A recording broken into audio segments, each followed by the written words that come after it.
Okay, it's time to package up the Monojet for Roobster. It's actually a pretty clean unit. Guy claimed it worked when he took it off. Anybody that's a swap meter knows what that means. And what didn't fully get told in the story was I got yelled at when I tried to haggle him. And I didn't try and haggle him. I made an offer. And the guy started screaming at me. Started yelling at me that before he answered me, he gave me the lowest possible price, that he wanted twice that amount. So, needless to say, I bought it anyway for your Roobster.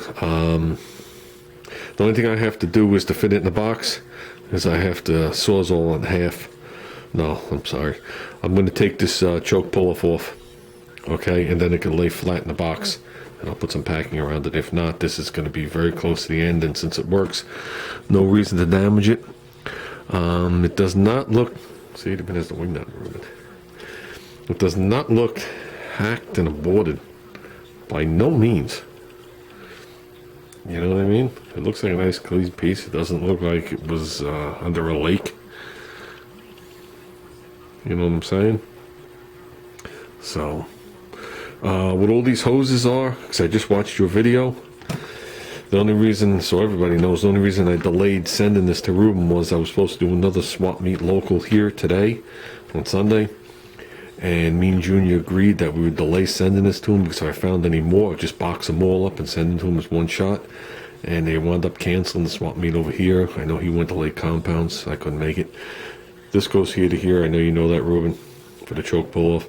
These down over here look like they're just regular manifold vacuum, and that's ported vacuum. Oh wait, I'm sorry, that's manifold vacuum right there. You can see it going straight through. Okay, and those two are ported vacuum, and that I'm sure is drilled to somewhere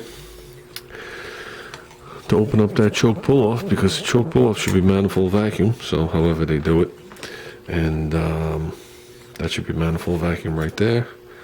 There it is. So, like I said, nothing looks hacked. None of the screws look stripped, like they've been off 20, 30, 40 times. I'm sure they've been off before. But, you know what I mean? It doesn't look like it's been apart like 90 times and the screws are rounded over.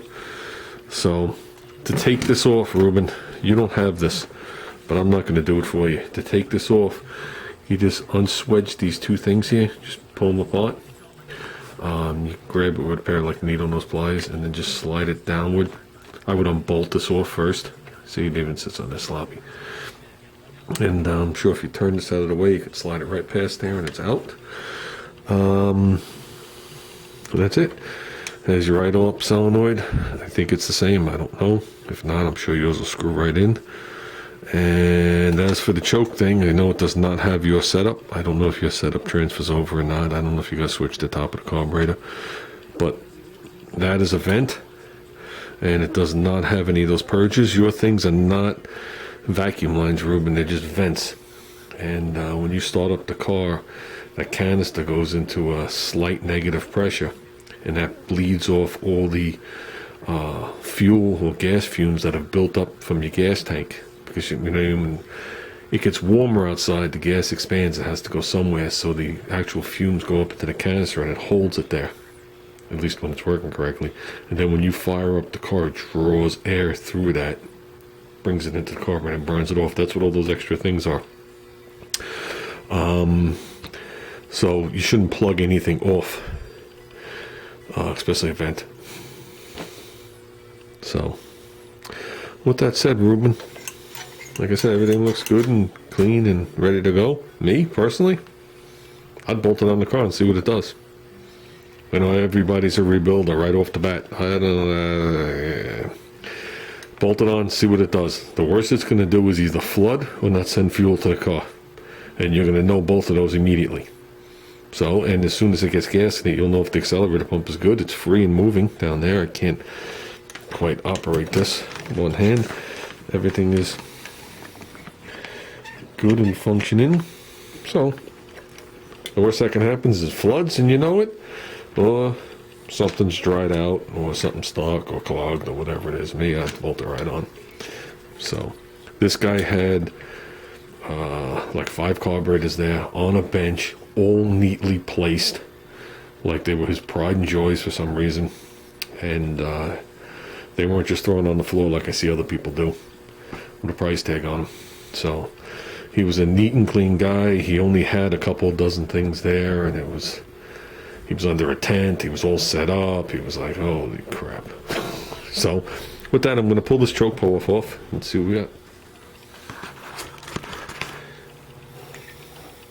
In case you don't know how any of this linkage goes, it sticks out to the right, comes to the back, you know, on the top part, goes down, goes in and then down. So we'll take the screw out. Okay, then we are going to walk it to the end, tip it down. We're going to leave that there. I'm going to put a piece of tape around it just like that, so you know how it goes in. You can see where the screw heads were. You can see that's cleaner down at the bottom. Look at that, and there's a Chevy symbol on there. Ooh. So, okay, Ruben, it's boxed. Me and Happy Jack will run to the post office in a little bit, and then I'll post a video. I won't show your name. I spelled your name wrong, but it's okay.